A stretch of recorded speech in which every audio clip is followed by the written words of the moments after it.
Welcome to Alchemist Tribune Deep Dives, hosted by the academic Renegade. We're here to share insights and analysis from the latest articles in the Alchemist Tribune. Each week, we explore how doctorate holders are transforming academic expertise into entrepreneurial success. Let's dive in. Good morning, listeners. Today we're exploring a fascinating transition that many of our audience members either have experienced or are contemplating, the journey from academia to entrepreneurship. Our focus is on a compelling article from the Alchemist Tribune titled From Scholars to Startups, Navigating the Entrepreneurial Shift for PhD Graduates. Absolutely, and this is such a timely topic. We're seeing a significant shift in career trajectories for PhD graduates who are increasingly looking beyond traditional academic roles. The article frames this transition beautifully as standing at the edge of a vast, uncharted territory, armed with a wealth of knowledge but unsure of how to navigate this new landscape. I think many of our listeners can relate to that sentiment. Indeed.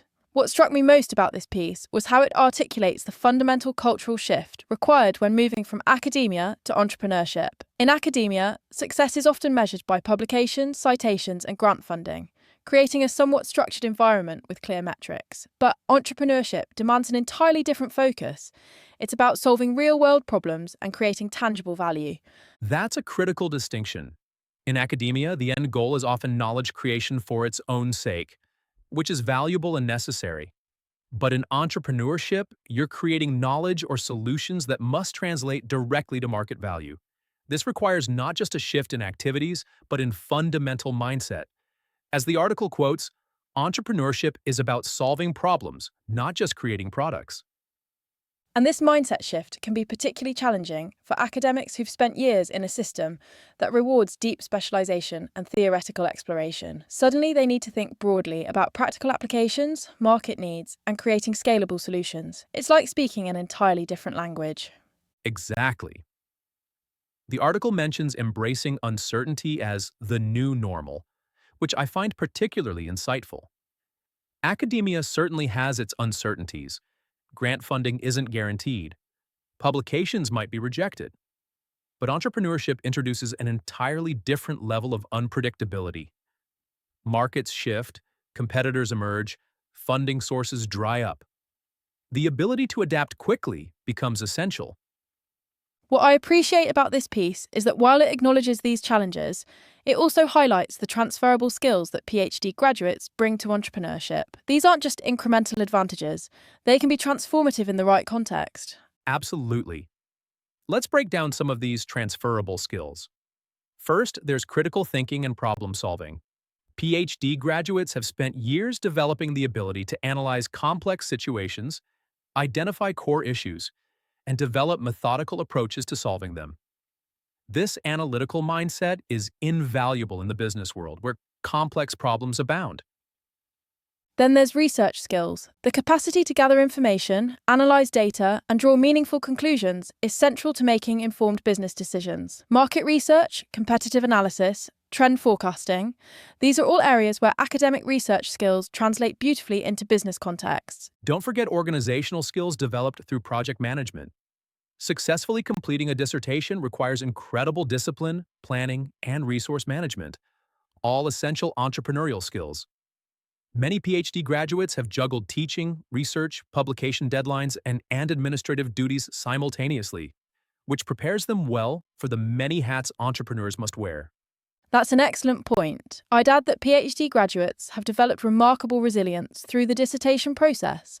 They've learned to persevere through setbacks, incorporate feedback constructively, and refine their work iteratively, all vital entrepreneurial qualities. The article also emphasizes networking, which presents another significant shift for many academics. In my experience, academic networking often centers around a specific research interests and can be somewhat insular. Entrepreneurial networking, by contrast, requires building relationships across diverse disciplines and industries. Yes, and the article makes a compelling case for the power of connections in business. There's that great quote. It's not just what you know, but who you know that matters. Academic success can sometimes be achieved through individual brilliance, but entrepreneurial success almost always requires collaborative relationships. Building those networks demands time, authenticity, and reciprocity. I particularly appreciated the article's strategies for effective networking. attending conferences, joining online forums, and actively engaging rather than just observing. These practical steps can help academics begin building their entrepreneurial network, even before making a full transition. Absolutely. And speaking of practical steps, the article addresses head on one of the biggest barriers many academics face when considering entrepreneurship: the fear of failure. In academia, failure often means rejected papers or unsuccessful grant applications. In entrepreneurship, failure can mean lost investments, failed products, or even business closure. That's a significant psychological hurdle. The Henry Ford quote in the article really resonates here. Failure is simply the opportunity to begin again, this time more intelligently. Reframing failure as a learning opportunity rather than a terminal outcome is crucial for academics making this transition. This ties directly to another major challenge the article identifies: financial management. In academia, funding typically comes through established channels like grants or institutional budgets. In entrepreneurship, you're suddenly responsible for securing capital, managing cash flow, and ensuring sustainable revenue streams. That requires an entirely different set of skills. And let's be honest, many PhD programs don't provide much financial management training. Academics often develop grant writing skills but may have limited experience with business loans, equity financing, or revenue modeling. This knowledge gap can feel overwhelming.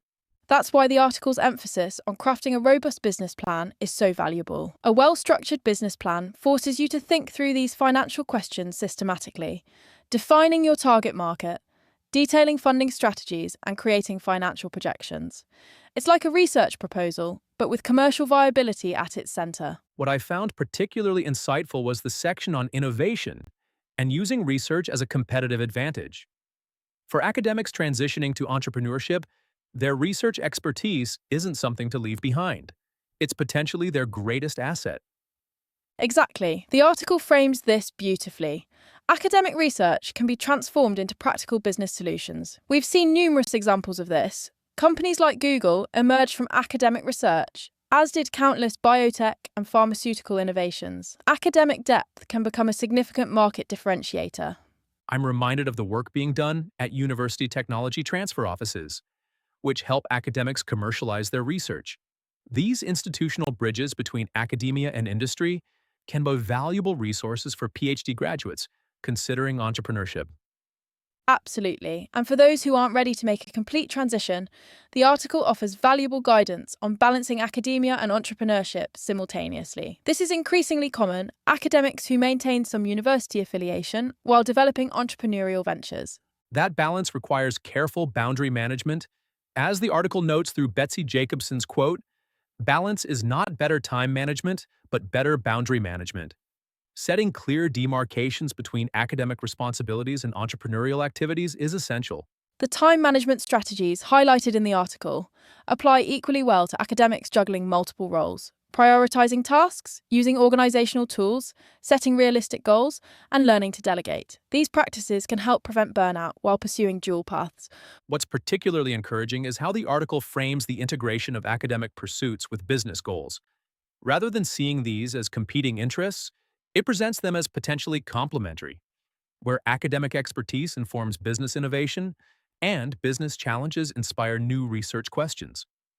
This integrated approach can create a virtuous cycle where each domain enriches the other. We're seeing this in fields like artificial intelligence, where academic researchers founding startups can maintain connections to cutting-edge research while applying it to real-world problems. I also appreciate that the article acknowledges the emotional journey involved in this transition. Moving from a familiar academic environment to the uncertainty of entrepreneurship requires not just skill development, but emotional resilience and identity adjustment. That's such an important point. Many academics derive significant identity from their research specialty and institutional affiliation. Entrepreneurship often requires broadening that identity and finding value in different types of contributions. That psychological transition can be as challenging as the practical aspects. What advice would you give to PhD graduates contemplating this transition, based on your own observations and experiences? I'd suggest starting small and testing the waters before making a complete leap. Consult for businesses in your field of expertise, participate in commercialization projects within your university, or join entrepreneurship programs designed specifically for academics. These incremental steps can help build confidence and skills without requiring an immediate identity shift. Excellent advice. I'd add that finding mentors who have successfully made this transition can be invaluable. They can provide not just practical guidance, but emotional support during challenging moments. And as the article emphasizes, building a diverse network that includes both academic and entrepreneurial connections creates a foundation for success. I'd also recommend embracing the mindset shifts early. Start thinking about how your research could solve practical problems. Consider market applications even while conducting theoretical work. This bridging mindset makes the eventual transition much smoother. And perhaps most importantly, recognize that this journey is increasingly common. The traditional academic career path is evolving, and creating ventures that translate scholarly knowledge into practical impact represents an exciting frontier. PhD graduates are uniquely positioned to excel in this space. That's so well said. For listeners who are interested in exploring this topic further, what resources would you recommend beyond this article? There are several excellent books specifically addressing this transition, including The Professor is In by Karen Kelsky, which discusses alternative careers for academics, and The Lean Startup by Eric Ries, which provides a methodology for testing business ideas efficiently. A valuable approach for academics used to hypothesis testing.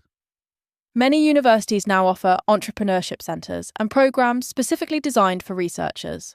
Organisations like the National Science Foundation's iCore programme provide training for scientists looking to commercialise their work, and online communities like PhD to CEO connect academics making similar transitions. I'd also recommend the Alchemist Tribune itself, which consistently publishes thought-provoking content on this intersection of academia and entrepreneurship. Their case studies of successful transitions can be particularly inspiring. Absolutely. This article exemplifies the Alchemist Tribune's commitment to bridging academic expertise with entrepreneurial action. It provides both practical guidance and the psychological framing necessary for successful transitions. To summarize the key takeaways, moving from academia to entrepreneurship requires a significant mindset shift. From publication to problem solving. PhD graduates bring valuable transferable skills including critical thinking, research abilities, and organizational skills. Building strong networks and managing financial challenges are crucial steps in the journey. And maintaining work-life balance through effective boundary management is essential, particularly for those balancing dual roles. For our listeners contemplating this transition, remember that you're not abandoning your academic training. You're applying it in new and potentially more impactful ways. Your research skills and specialised knowledge can become powerful competitive advantages in the entrepreneurial landscape. Thanks for joining us on Alchemist Tribune Deep Dives. We're the academic renegade crew, reminding you that your doctorate is more than a degree.